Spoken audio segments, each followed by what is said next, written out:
I want to continue our Bible study series this evening on the law, and we have looked at several different aspects. We looked at an introduction to the law. We went through last time different categories of God's law. We looked at and saw that there are physical laws in the Bible, there are spiritual laws in the Bible, there are civil laws and statutes, there are ceremonial laws and regulations in the Bible. We looked also last time to see which categories of the law are not applicable in the New Testament period. And we saw that basically the New Testament summarizes very clearly that one is the ceremonial aspects of the law no longer are to be directly applied in the New Testament. That's what we're told in Hebrews. These things, the things which stood only in the meat offerings, the drink offerings, different washings, and the various physical ceremonies, that those things were imposed until the time of Reformation. They were temporary, imposed upon the congregation of Israel until the time of Messiah.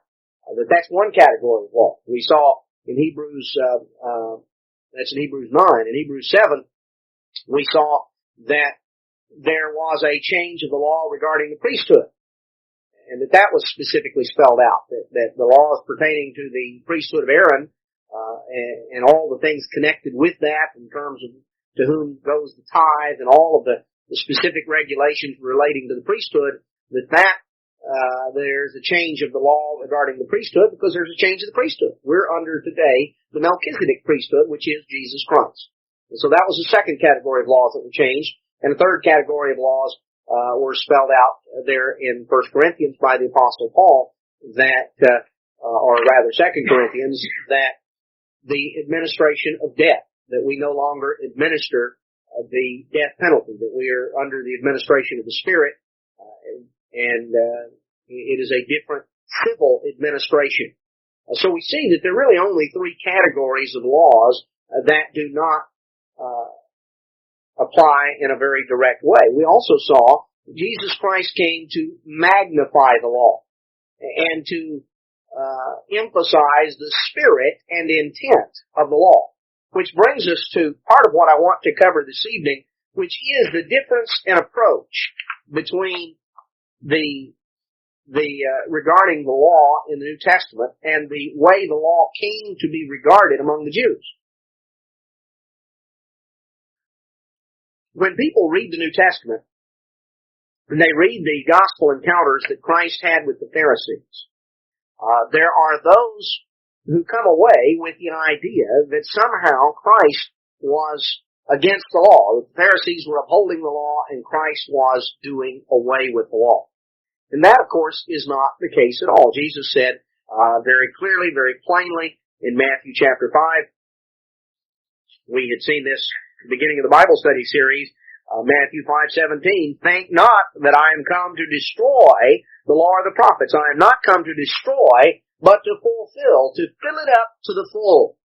Jesus Christ did not come to tear it down. He came to magnify it, to enhance it, to make the full intent and purpose clear. Now, the Pharisees had a different approach to the law.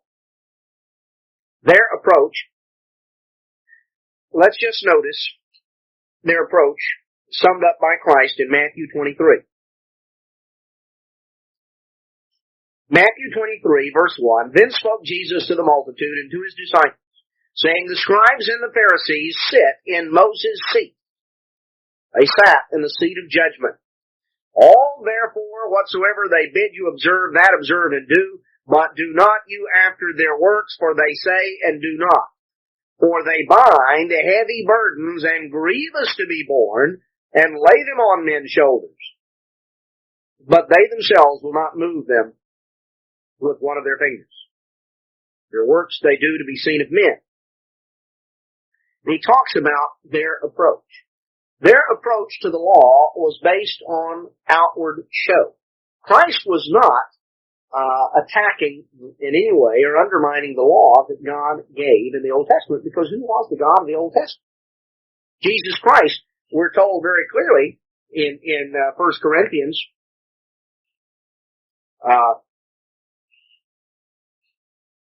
that in 1 Corinthians 10:4, that rock which followed them, that spiritual rock followed them, and that rock was Christ. 1 Corinthians 10:4. The spiritual rock that followed Israel, the rock of Israel, was Jesus Christ. He was the one that led them through the wilderness. That spiritual rock that followed them, that rock was Christ. So He was the one that gave them the laws, the statutes, the judgments, the 10 Commandments. He certainly didn't come to do away with, quote, His Father's commandments, and He didn't come to do away with what He Himself had given. But let's notice here, I have a book, and I want to read you just a few quotes from, and the title of it is The Essential Talmud. Now, just to read you here from the introduction, it says, it's impossible to understand either Judaism or the Jews themselves, either the system of Jewish belief and practice, without a basic understanding of the Talmud. It is a sacred text and an actual code of law for the governing of civic life. It is the fullest expression of Jewish attitudes and traditions. You see, in many ways, the Talmud is the most important book in Jewish culture. Now, you might have thought that the Bible was the most important book. Well, the Bible certainly should be the most important book. But the Talmud is the most important book in Jewish culture. No other work has had a comparable influence on the theory and practice of Jewish life. Now, that ought to tell you something, because the Bible is what we should be able to say of the Bible that no other book other than the Bible, no book other than the Bible has had a comparable influence on the theory and practice of our life, of the Christian life. But they readily admit this was written by a leading rabbi, that no other book has had a comparable influence on the theory and practice of the Jewish life. Now, what is the Talmud? Well, the formal definition of the Talmud is that it is the summary of oral law that evolved after centuries of scholarly efforts by sages who lived in Palestine and Babylonia up until the beginning, even stretching on down to the beginning of the Middle Ages.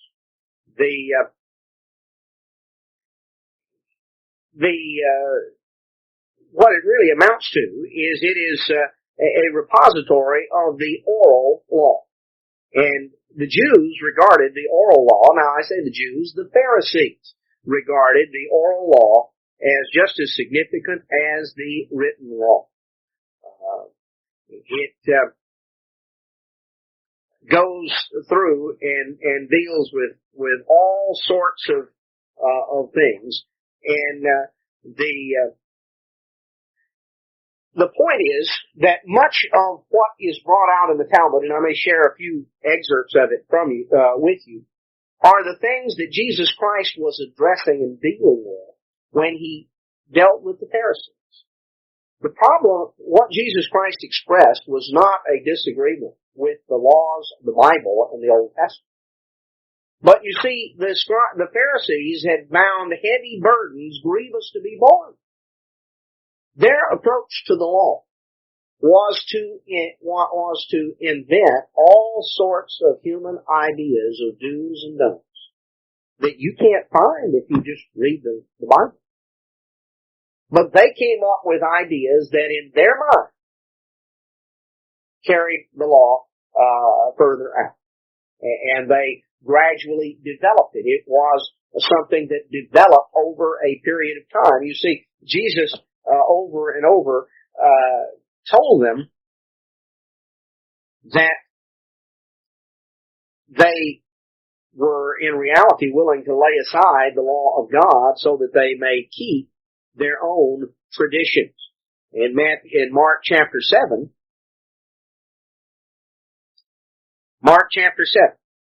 let's pick up the account in verse 1. Then came together unto him the Pharisees and certain of the scribes which came from Jerusalem.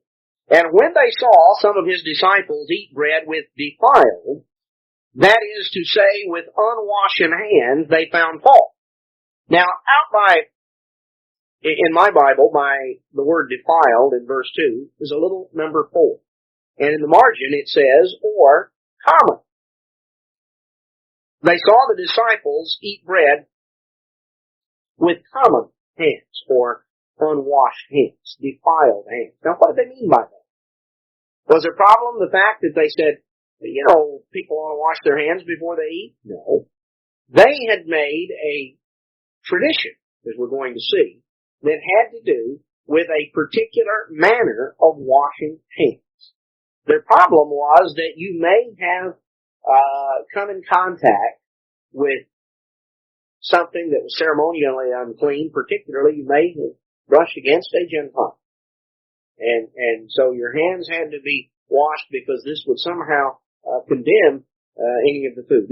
You'll find that in the Old Testament. You find that in the traditions they had. So they saw the disciples eat bread with defiled hands, that is to say, unwashed hands. And the Pharisees and all the Jews, except they washed their hands often, or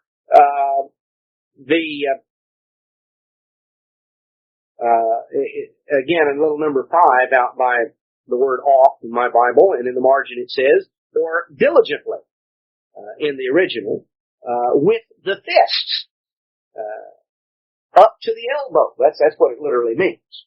They had a manner that they went in and they washed it up to the elbow, and they held them up and they let them drip, and they had a particular manner of washing hands. It wasn't just a matter of washing your hands, except they washed their hands diligently up to the elbow. They wouldn't eat. Where did they get this? Holding the tradition of the elders. When they come from the market, except they wash, they eat not, and many other things there be, which they have received to hold as the washings of cups and pots, brazen vessels, and of tablets.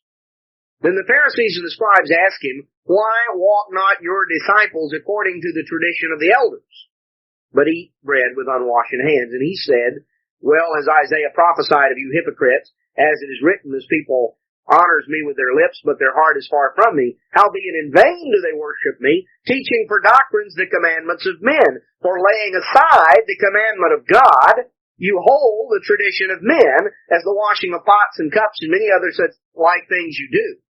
And he said, full well, you reject the commandment of God, that you may keep your own tradition.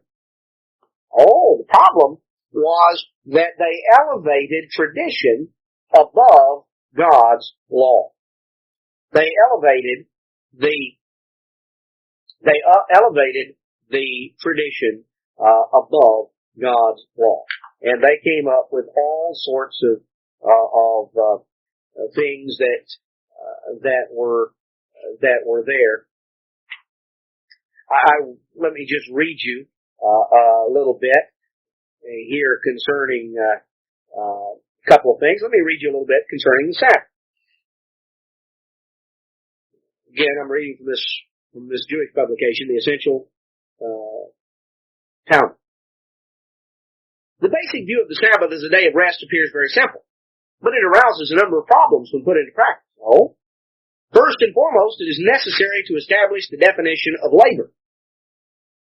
So they had to decide what labor is. The oral tradition goes on to say, the oral tradition comments on this, and that the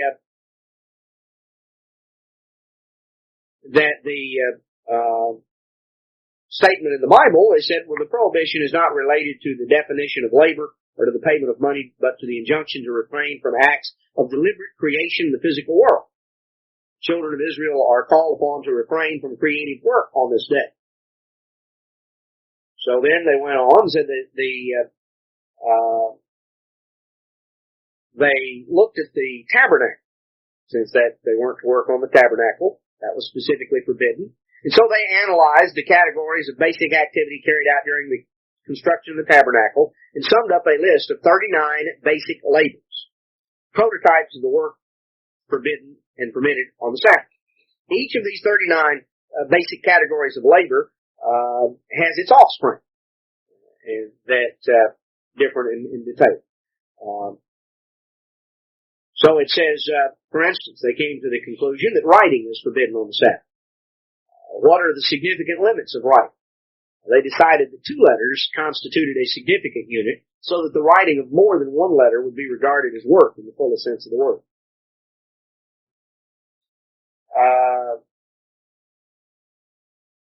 Okay, the work that does not call for mental effort is not creative. A man who carries out a certain action unthinkingly and later discovered he's created something is not engaged in work, since his efforts lack the component of intention.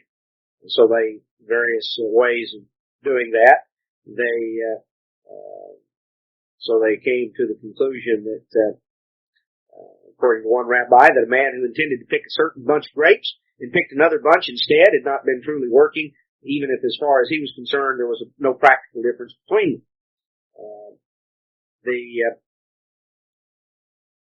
Now, commerce as such does not belong within the general framework of creative work, since whatever it produces is not physically evident. So then they had problems with that. There was prohibition against the handling of certain objects and utensils that were related to work, forbidden on the Sabbath. Goes on in the general sense, the numerous Sabbath laws are an expanding network of minute detail deriving from several basic concepts which eventually create an almost Gothic structure made up of thousands upon thousands of tiny and meticulously fashioned details clustered around the original form.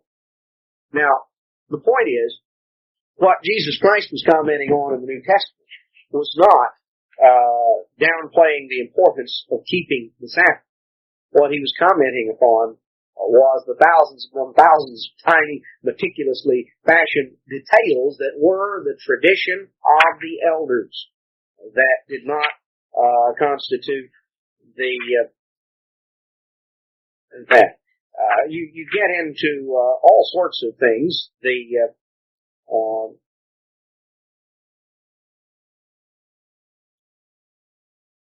So we find that the laws of ritual purity and impurity take up a whole order of the Mishnah, which is part of the Talmud, even more than sacrificial law. And they go into the laws of purity are essentially a complex, unified network, interrelated. It goes in the Talmud devoted considerable space to them, offered no explanations. They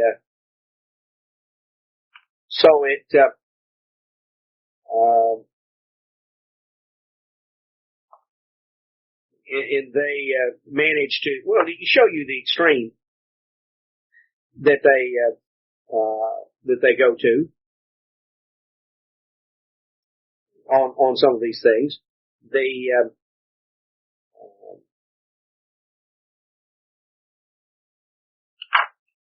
So there were all sorts of just details that they created in their own process of developing really their law apart from the Bible. I think it's important to understand that many of the things that are practiced by the Jews go way beyond what God ever decided or intended. Because the principle that Christ gave, the process, is not a matter of some intricate reasoning to come up with some complicated formula. It is a simple, basic approach. The law is a statement of principles, of guidelines, of things that are to direct our path. It can direct our path in physical matters. It can direct our path in spiritual matters. It can direct our path in civil matters or in ceremonial matters. Now, the ceremonial, I intend to go through some of that in a later Bible study in this series, because there are many lessons that were contained there, and I think it's good for us to go through. And one of the things we'll see is, of course, that you cannot divide the law clearly into these categories with no overlap. Many of the physical, how do you divide physical and spiritual? Now on one level, we know there are physical principles that God has set in motion. We're physical creatures. But you know, if you think about it, the Ten Commandments based upon God's great spiritual law of love, that's spiritual. But when the commandment says, thou shalt not steal, that is prohibiting a physical action. When it says, thou shalt not kill or thou shalt not commit adultery, those involve spiritual sins, but they also involve physical actions. Ultimately, everything we do is physical. On the other hand, there are physical things, physical prohibitions against eating certain things, for instance. And yet, when you go through the law, in Leviticus, it makes it plain. God says, don't eat this because you are to be a holy people unto me. You are to be separate, and I want you to recognize that you are separate and distinct from all the nations. And so you make a distinction in terms of what you eat and don't eat. So God uses physical things to teach spiritual principles, and spiritual laws and regulate our physical conduct. So there is a certain interaction. There are ceremonial aspects sometimes to laws that were basically physical in nature, laws of sanitation, hygiene, diet, things of that sort, and yet there were often ceremonial aspects that were to use those physical principles to inculcate certain spiritual concepts as well. So you find that sometimes the civil statutes involve also were based upon physical principles that God had set in motion. So there is an interrelationship. Ultimately, the basis of all of God's law is the law of love. God is love. That's God's basic nature, most basic character. And the laws that are spiritual are the laws that relate to the interrelationship of man and his neighbor and man and his God. You see, Christ summarized the law as saying that, as we saw back here in Matthew, we didn't read it, we read in Matthew 23, but in Matthew 22, in verse 36, a lawyer asked him, what is the great commandment in the law? And Jesus said, you shall love the Lord your God with all your heart, with all your soul, and with all your mind. This is the first and great commandment. The second is likened to it. You shall love your neighbor as yourself. On these two commandments hang all the law and the prophets. So the summation of God's basic law is love. Love toward God, love toward neighbor. The Apostle Paul tells us, speaking of the law, that the law is spiritual.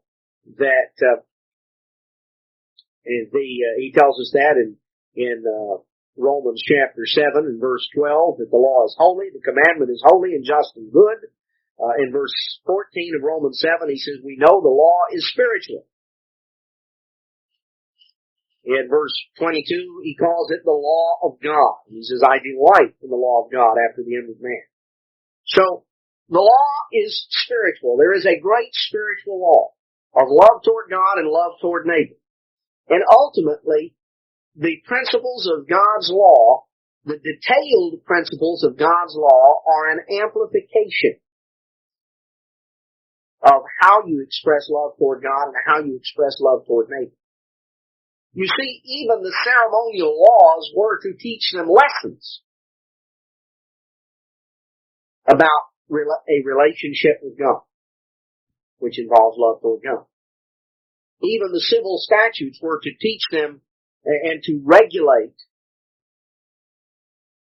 the interaction of neighbors.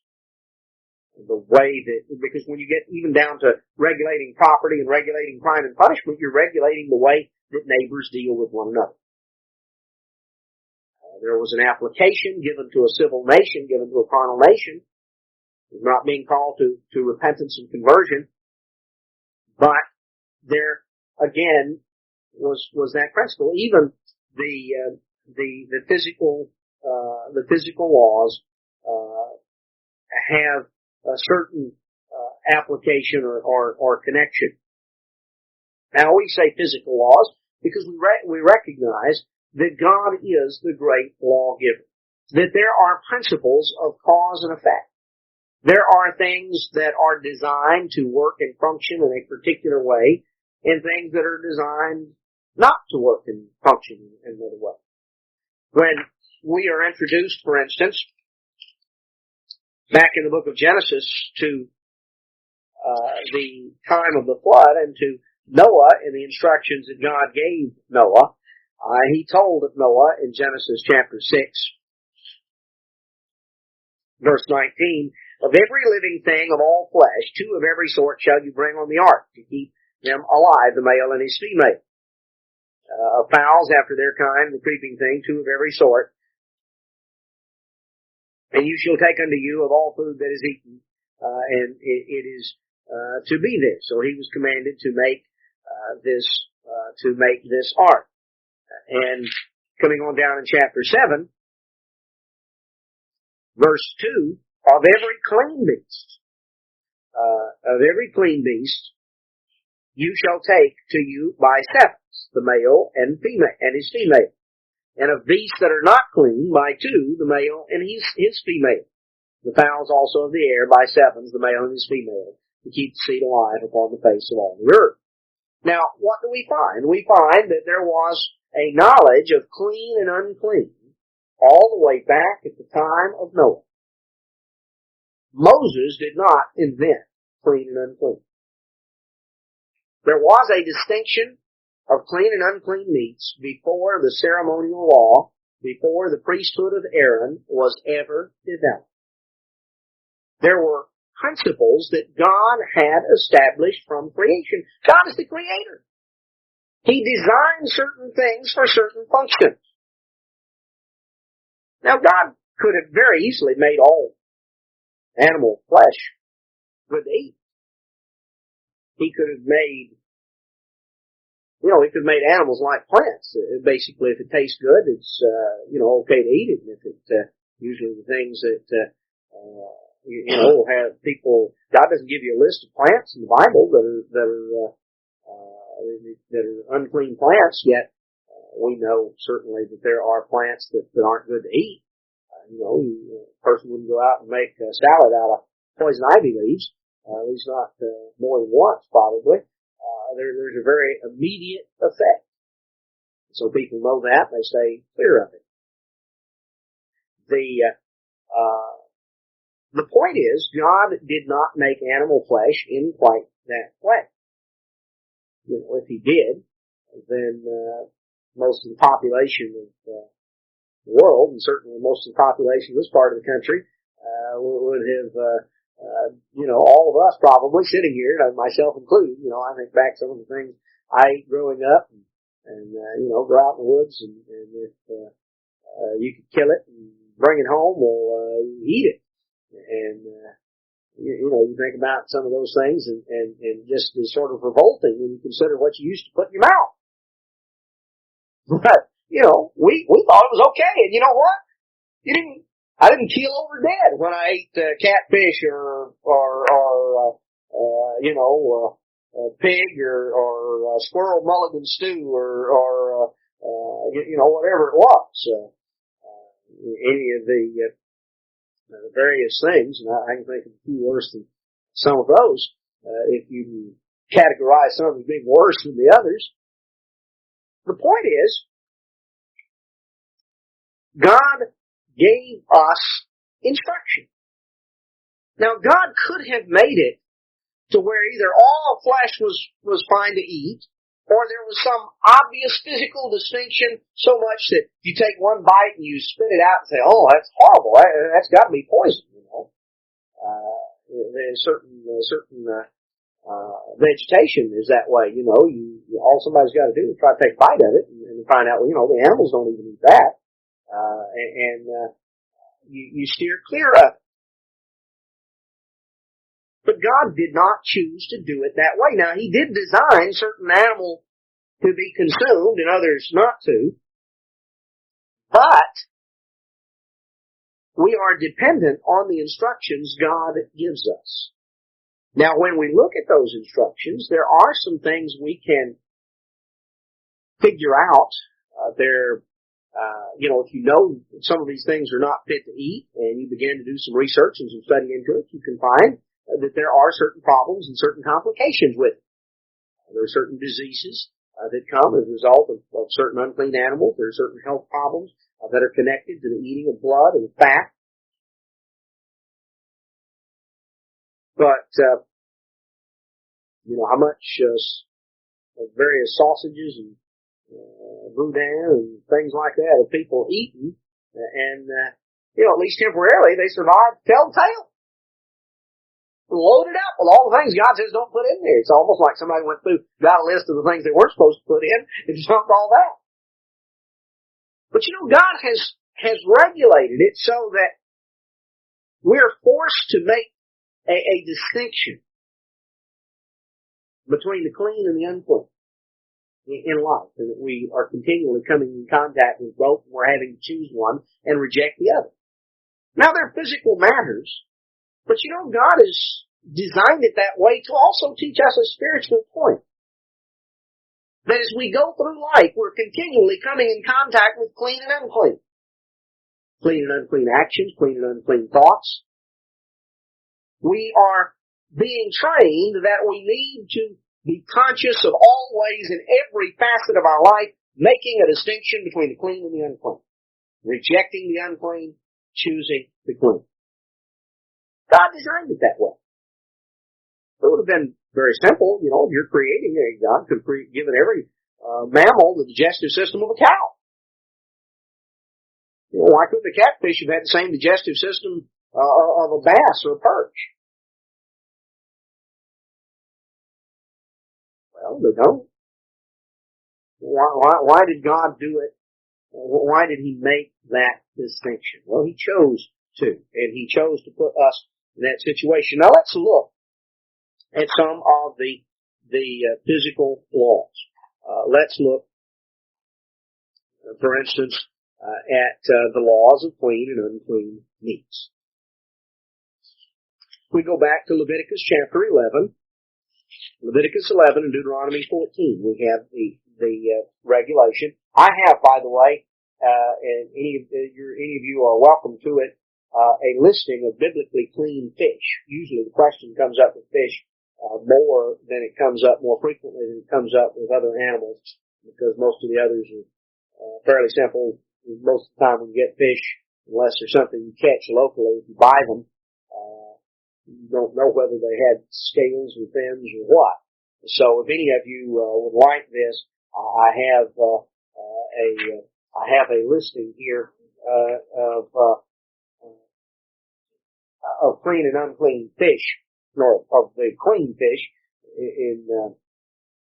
Then down at the bottom it lists a list of the unclean,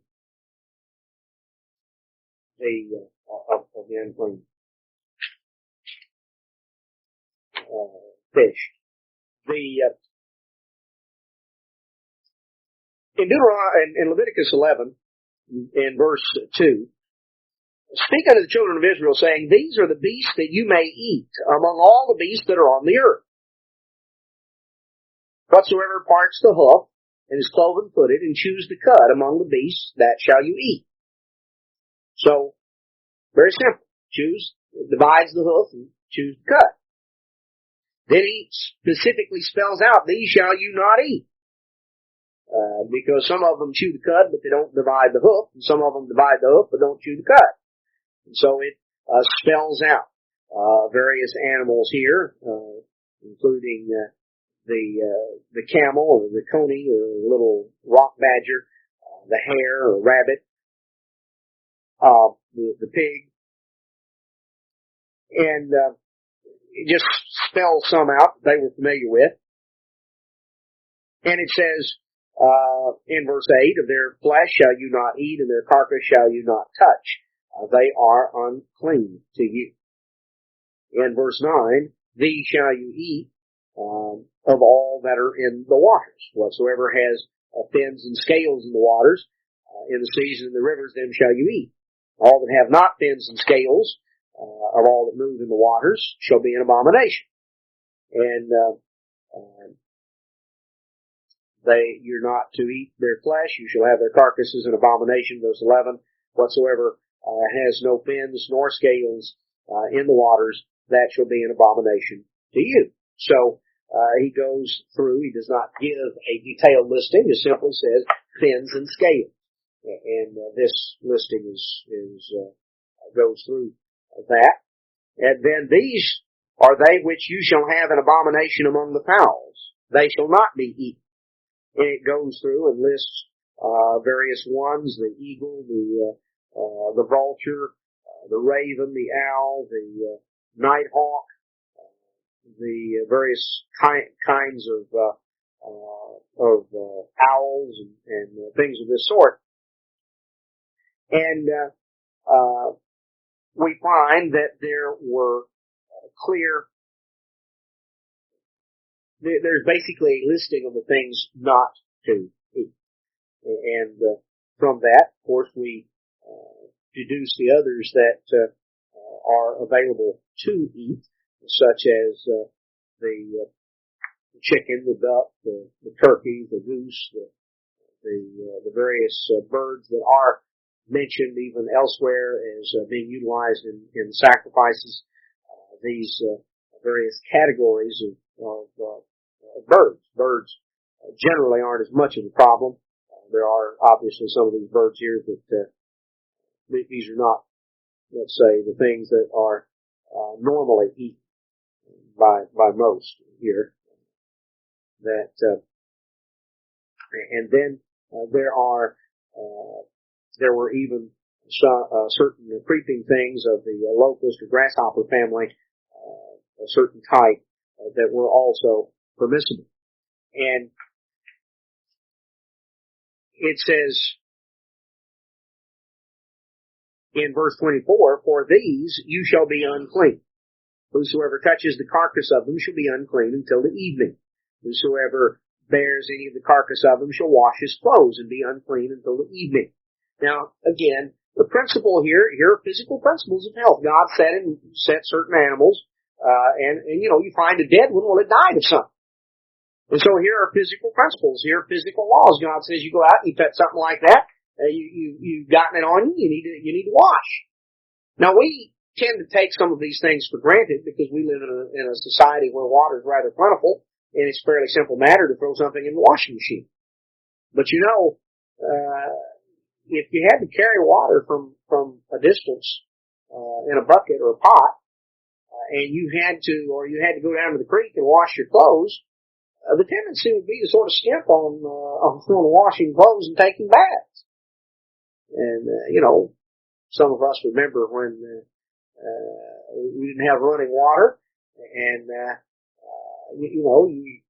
there wasn't some of what people take for granted today. The frequency of bathing wasn't quite so simple, wasn't quite so easy, a Saturday night, whether you needed it or not, and sort of sponge off in between.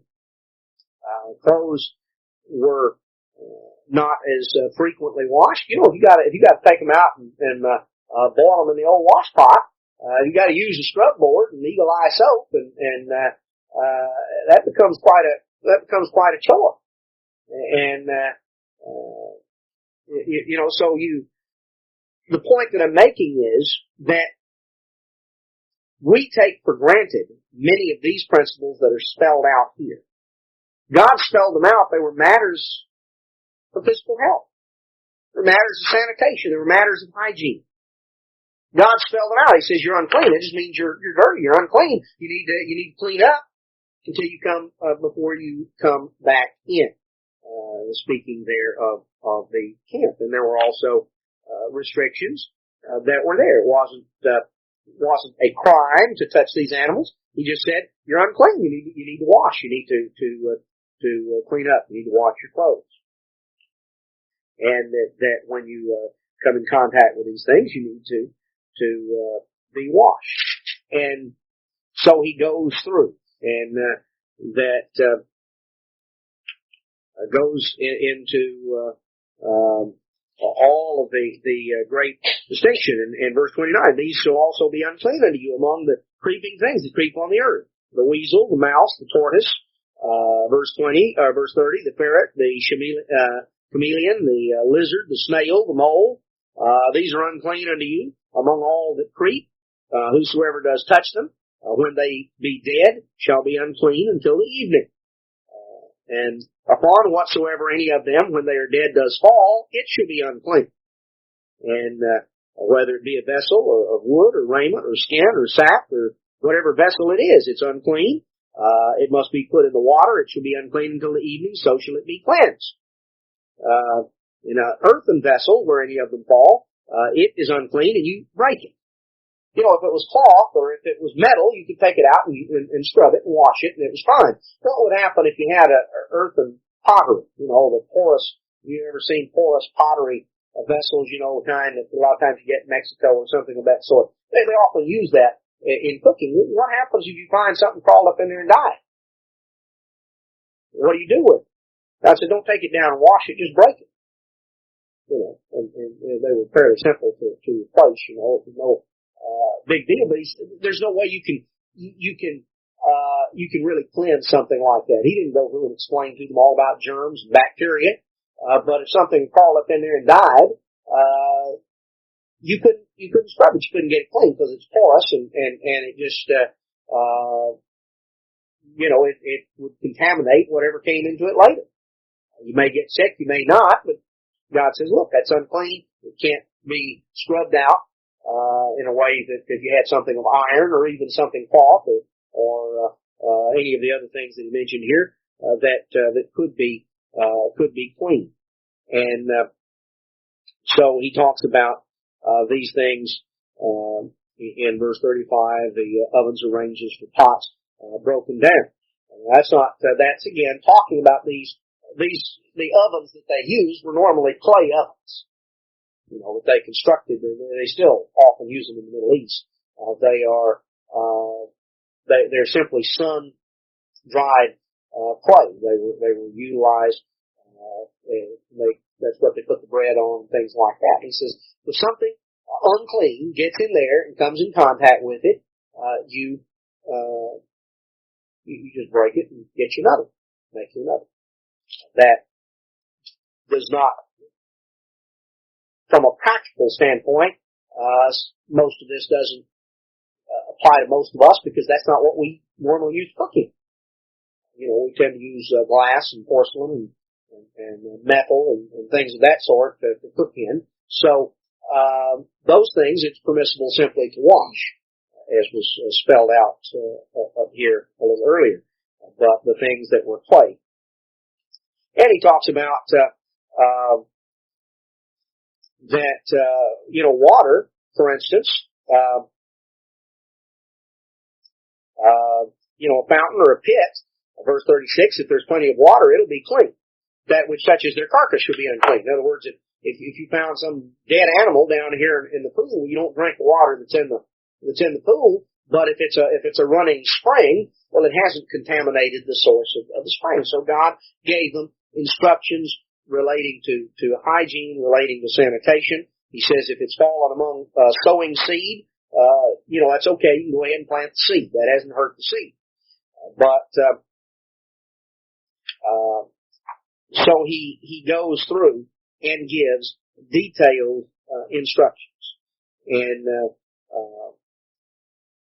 so he says in verse 43, you shall not make yourselves abominable with any creeping thing that creeps, neither shall you make yourselves unclean with them, that you shall be defiled thereby, for I am the Lord your God. You shall therefore sanctify yourselves. You shall be holy, for I am holy. Neither shall you defile yourselves with any manner of creeping thing that creeps upon the earth. I am the eternal that brings you out of the land of Egypt to be your God. You shall therefore be holy, for I am holy. This is the law of the beast and of the fowl and of every living thing that moves in the waters and of every creature that creeps upon the earth, to make a difference between the unclean and the clean, between the beast that may be eaten and the beast that may not be eaten. You see, God purposely design things so that we are confronted with the need to make a difference, to make a distinction. Now, he cleaves the hoof, cleaves the cleft into two claws, and chews the cud among the beasts, that shall you eat. He goes through the things, again, the basic principles that we have already gone through. And in verse 21, they were told, you shall not eat of anything that dies of itself. This is speaking of clean animals. So here's an additional thing. They were also told, they were given permission that in that category, that it was permissible, that if some of the Gentiles who dwelt among them wanted it, they were permitted to let them have it, but they were not to eat of it themselves. That they could pass it on, but not the unclean. Or this referred to clean animals that died of themselves. So an animal was to be properly slaughtered.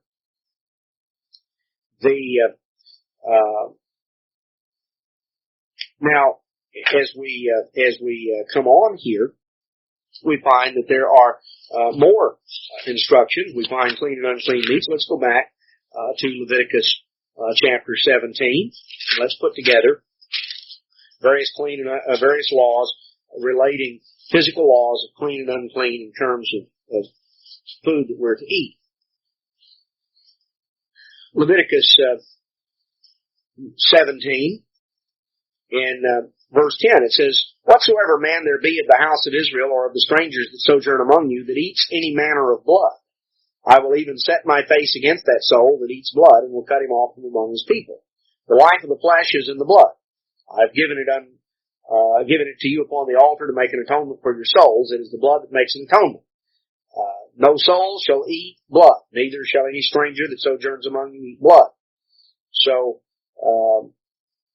goes on, verse 13 says, if you're out hunting, you catch a beast or a fowl that may be eaten, verse 13, you shall even pour out the blood thereof and cover it with dust. So, on down in verse 14, you shall eat the blood of no manner of flesh. The life of all flesh is the blood thereof. And verse 15, every soul that eats that which died of itself, or that which was torn by beasts, whether it be one of your own country or a stranger, he shall both wash his clothes, bathe himself in the water, and be unclean until the evening, and he shall be clean.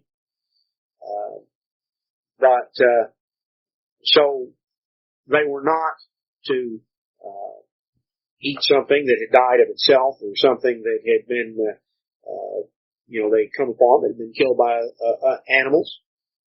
They were not to eat the blood. God did not design blood to be eaten by human beings, and he used it to illustrate something very important, very sacred. So the fact that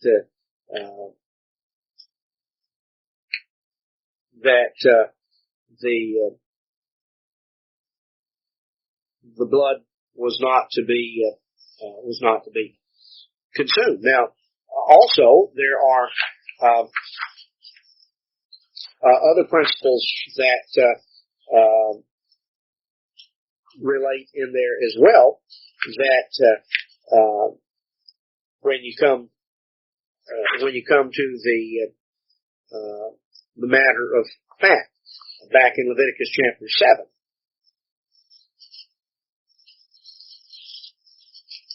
Leviticus chapter 7 and verse 22. The Lord spoke to Moses, saying, speak to the children of Israel, you shall eat no manner of fat, of ox or of sheep or of goat, the fat of the beast that dies of itself, the fat of that which is torn with beast, may be used in any other use, but you shall in no wise eat of it. So it could be utilized, in the making of soap or something of that sort. Tallow could. It could be used for candles, could be used for a variety of things, but it was not to be used to be eaten. Whosoever eats the fat, verse 25, of the beast, of which men offer an offering made by fire, that soul shall be cut off from his people. You shall eat no manner of blood, verse 26, whether it be a fowl or beast, any of your dwelling. Now, if you notice, the fat that they were not to eat was the fat of mammals, fat of oxen, sheep, or goats. There was not the prohibition against the fat of poultry. Chicken fat, in that sense, was not prohibited, and the Jews have never understood that it was, that chicken fat could be utilized in cooking or something of that sort, though there may, because of cutting back on calories or things of that sort, we may want to take that off, but that is not biblically prohibited. But the fat of cattle or sheep or goats and things of that sort are. And all blood, whether it is fowl or beast. Verse 26, you're to eat no manner of blood, the fowl or the beast. So you can utilize the fat of the fowl, but not the blood of anything. So again, we see a little bit more that is spelled out. We see that we're not to eat the fat of mammals. We're not to utilize blood in terms of food. We're not to eat something that dies of itself or that was killed and torn by wild animals, even if it's a clean animal. You don't know how, from a health standpoint, you don't know how long the thing's laid there. A lot of things you don't know about it. And God just said, no, don't do that. Certainly we're not to eat the flesh of unclean animals.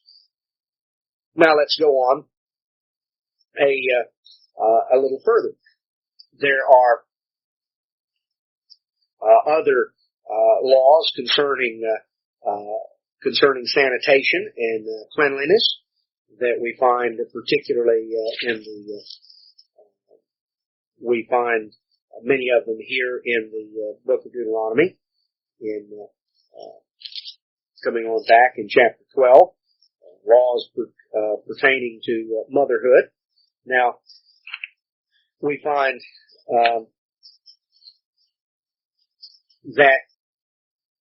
two different things that come to be involved here. We find that there are matters of health. There's obviously a health basis, but many of these laws also have a ceremonial aspect because they involve coming in to the tabernacle or to the temple and offering a certain offering to make an atonement and to various things that were to be done in terms of the ceremonial priesthood. So clearly that aspect does not apply. But the fact that when it says that you have to understand when said that a woman who's conceived a child, born a man child, in Leviticus 12:2, that she shall be unclean 7 days. According to the days of the separation for her infirmity, shall she be unclean. And in the 8th day, the child is to be circumcised. Now, what did it mean to be unclean? That just meant that you weren't to go out in public. You couldn't come into the tabernacle. Basically, the practical effect was that stay home and rest and a lot of young women engender a lot of health problems later on in life because they get up and around doing too much too soon after a child is born, and they may not feel it then, but I've had many older women make the point to me over the years that a lot of health problems that they had in later years, they traced back to some of the things to some of the work they did and the things they did right after childbirth. Well, the principle that God gave here was basically stay down and out of commission for a week, and then the 8th day, then they could bring the child in to be circumcised. Well, the little baby doesn't need to be out and be exposed and in any sort of public setting right away. There are ceremonial aspects, but you're looking at physical principles of sanitation and hygiene. And then there was a continuation of just in verse 44 that where primarily has to do with the fact that there's a continuing discharge from a woman for a period of time that takes place. It mentions here, she continues in the blood of her purifying 33 days. Well, if you add 33 and 7, that's 40 days. Normally a doctor will talk about 6 weeks. Well, how long is 6 weeks? 42 days. So that's basically what God said all along. Medical science finally, 20th century, they say certain matters, but the fact that there's before, let's say, full normal activity resumes and marital activity resumes, that there is a period of time that takes place. And while this is tied in with a ceremonial aspect, there's also a very practical physical aspect that comes out. On down to chapter 13, it has to do with certain of the health laws that in terms of contagious diseases, some of the skin diseases, it talks about a plague of leprosy, which is not exactly what we think of as leprosy today. It was a infectious or contagious skin disease. Chapter 13 and 14 goes on in to much of that, and it simply goes through the instructions to the priesthood as to how they were to recognize something that was contagious from something that wasn't. And they were in the role of public health officials.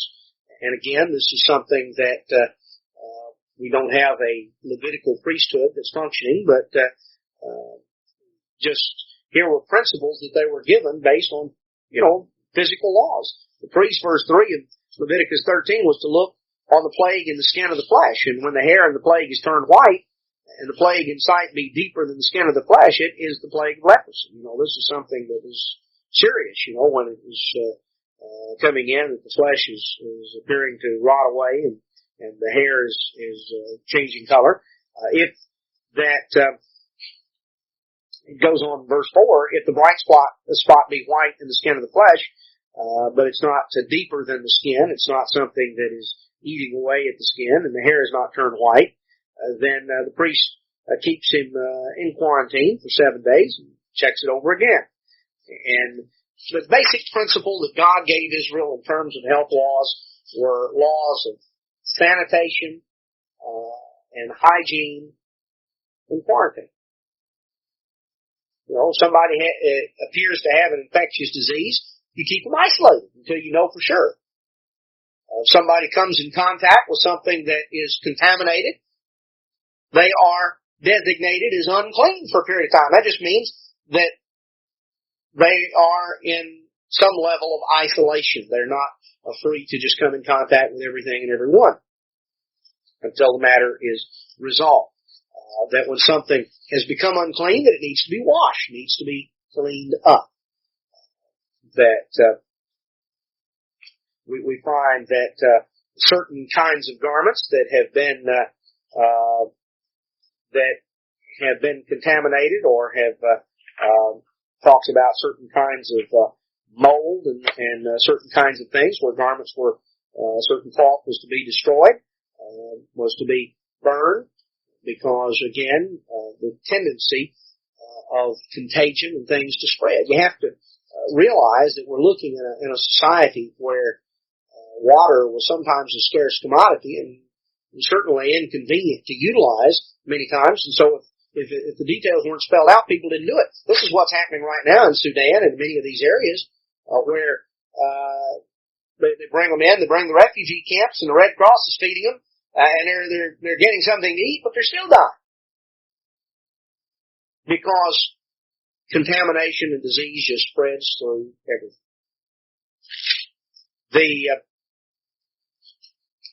So you have all of these things that are done, and on through chapter 14 and chapter 15 that deal with matters of physical things.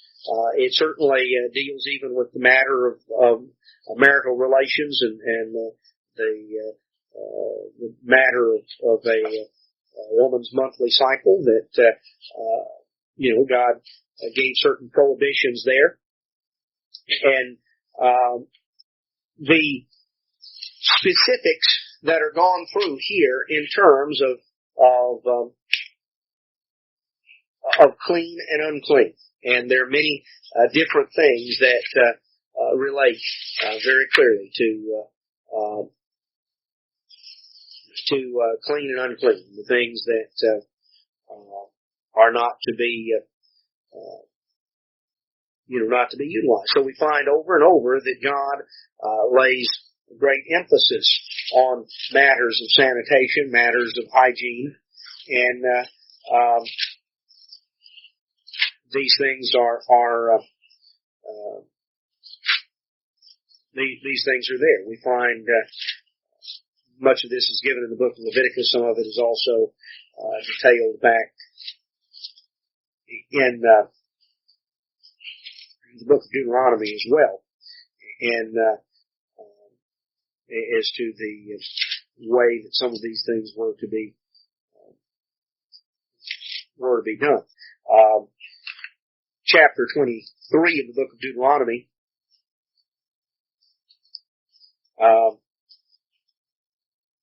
deals specifically here with the people when they're encamped, and it talks about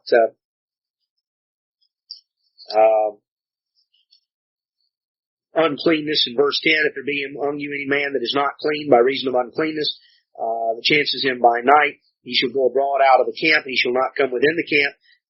But it should be when evening comes on, he will wash himself with water, and the sun has gone down. He shall come into the camp again. If you want to find out when the evening is, it's when the sun goes down. Some have been some confusion here. Just to make a comment. Some have been confused about when is evening. The Sabbath, we observe the Sabbath from evening to evening. Some have been confused. Was it sunset or total darkness? Well, we never used to be confused. Mr. Armstrong was never confused on the matter. But it spells it out right here. It says in verse 11, it shall be when evening comes on, he shall wash himself with water, and when the sun is down, you come into the camp again. Over and over you see that evening, that you're unclean until evening. Well, when is evening? When the sun goes down. So the Bible defines its own terms, You don't have to go to some great get every the Jewish rabbis. This isn't the Talmud. The Talmud, if I had the volumes of the Talmud, they'd fill up this table.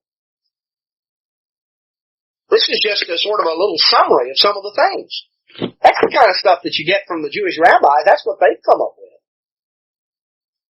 The Bible is simple and defines its own terms. So evening and sunset are made very plain here. Deuteronomy 23:11. That wasn't the main point that I was making, but verse 12 says, "You shall have a place without the camp. They shall go forth abroad. They'll have a paddle upon their weapon. It'll be when you ease yourself abroad, you dig therewith and turn back and cover that which comes from you." Well, now that's a pretty simple elemental thing, but you consider the fact that disease epidemics are sweeping through, again, everywhere from Mexico to a lot of these third world countries, because raw sewage is out there in the ditches and dumped in the streets. People, just incredible. God says, look, you go out to get away from where everybody else is, and you cover it up with dirt. It's not just lying out there exposed. Very elemental, basic laws. Now, we take most of these things for granted because our society here in the United States is geared to where soap and water is pretty cheap, and we have indoor plumbing, and we've got a lot of conveniences. It's very convenient to be more sanitary than what often people have been in the past. I don't think it's been fully appreciated how much of a difference has been made in terms of the rise in let's say the increase of age, the number of people surviving till later in life, the decline of the death rate. I don't think that it has been fully appreciated how much of that in the 20th century is attributable is probably more than any other factor to the increase in sanitation and hygiene.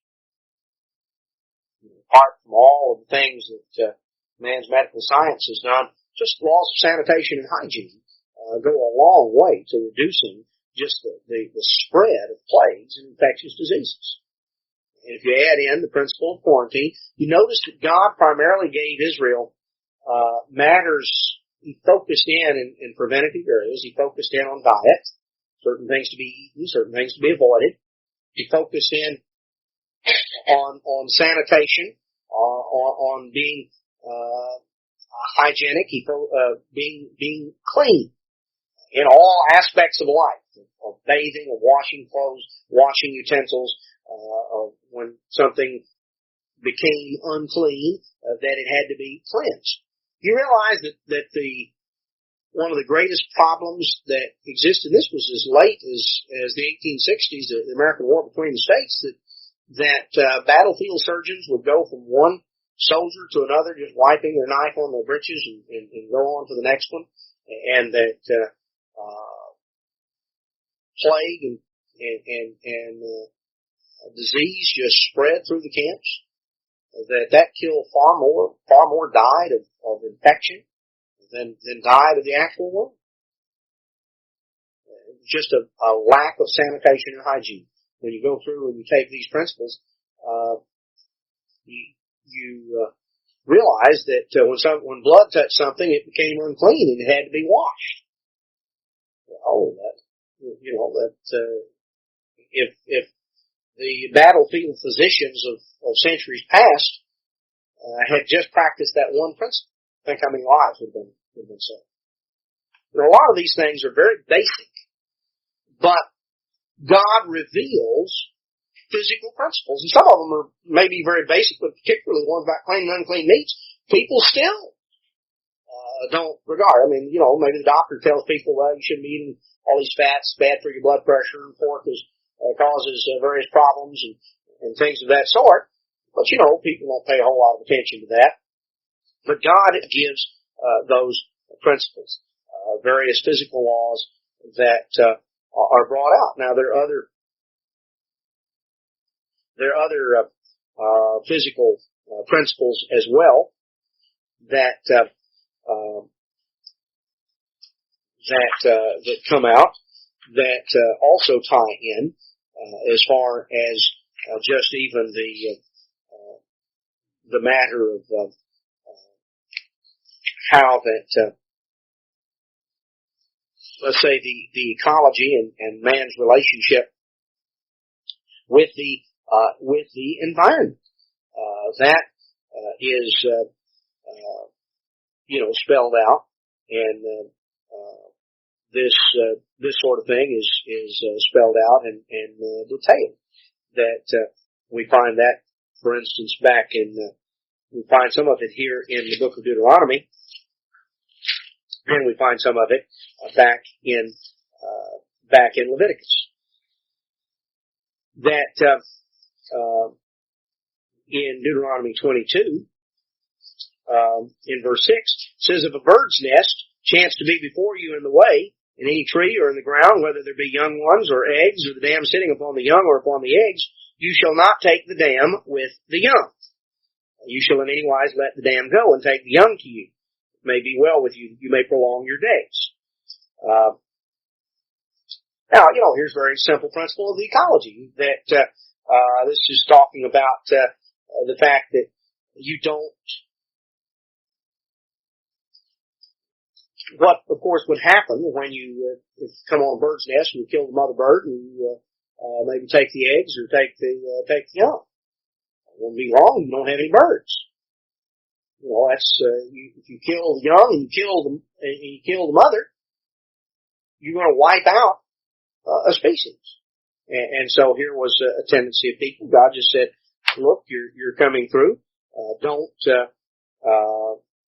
you're out plowing or something like that. Don't kill the mother and the young or the eggs. If you disturb the nest, let the mother go. And that way there'll be other young birds, and you will prolong your days. He says, verse 28, this in many ways was a civil statute, but he just said, you make a new house, make a battlement for your roof. Here was a matter that they usually had flat roofs. He said, build a railing. Build a railing around it. Don't want somebody falling off and getting killed. Verse 9, you're not to sow your vineyard with diverse seeds, lest the fruit of your seed which you have sown and the fruit of the vineyard be defiled. This had to do with an improper mixing of seeds. Certain things are cross, and God emphasized purity. He emphasized purity, and not just the degeneration that takes place when things are allowed to cross in that way. So he said, verse 10, don't plow the ox and the ass together. You shall not wear a garment of diverse sorts as of woolen and linen.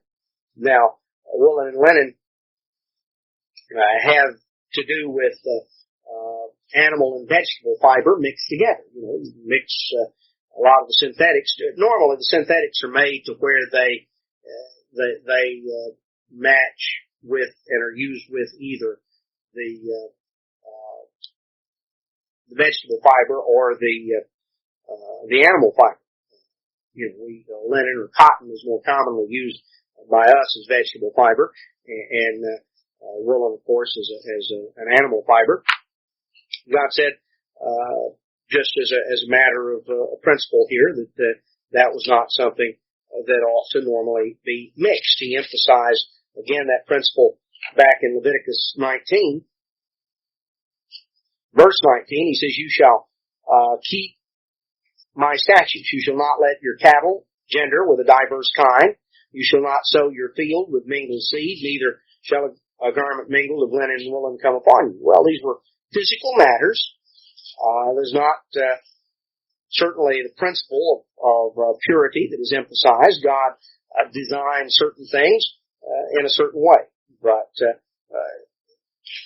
primarily physical matters that were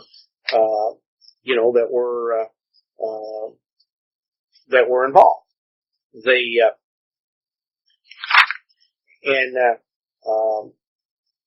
You have various other principles that are brought out as well, as far as let's just notice in Deuteronomy 20 principles that tied in.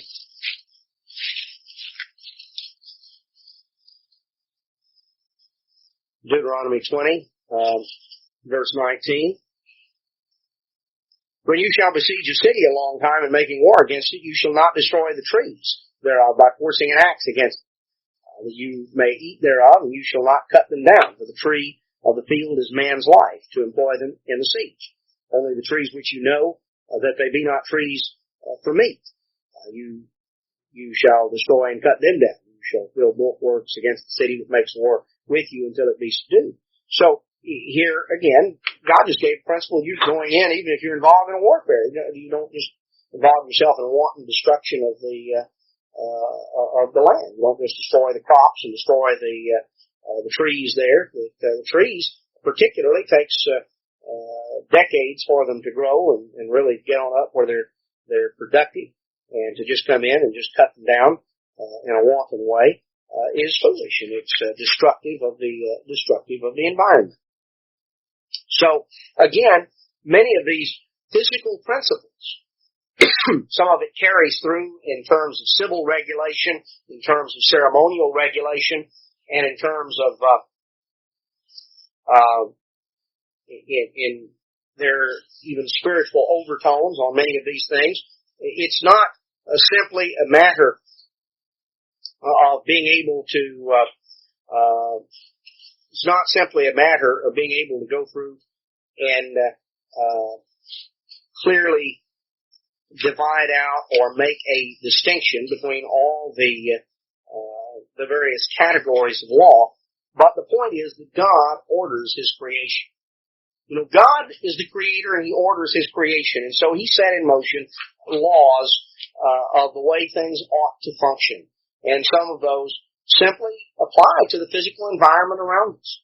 that man was given lordship, he was given dominion, but he was given instruction that he is to be considerate. He's to be considerate of the animals.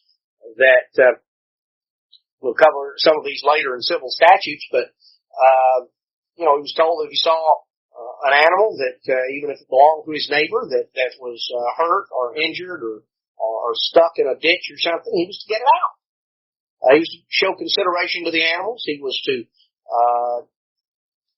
aim toward purity and toward quality, whether it was in the way that he planned his field and sowed his seed, or the way he bred his livestock, that he was to take care in that way and to respect the basic distinctions that God has made and has designed in. And certainly the most important aspect of the physical laws in terms of the impact on human beings are all of the laws relating to clean and unclean, sanitation, hygiene. And we see all of these principles that come through that God regulates all the aspects of his creation. And the relationship of man and his environment are regulated by physical laws of the realm. Next time we will go a little further into other aspects of God's law and its application to us today.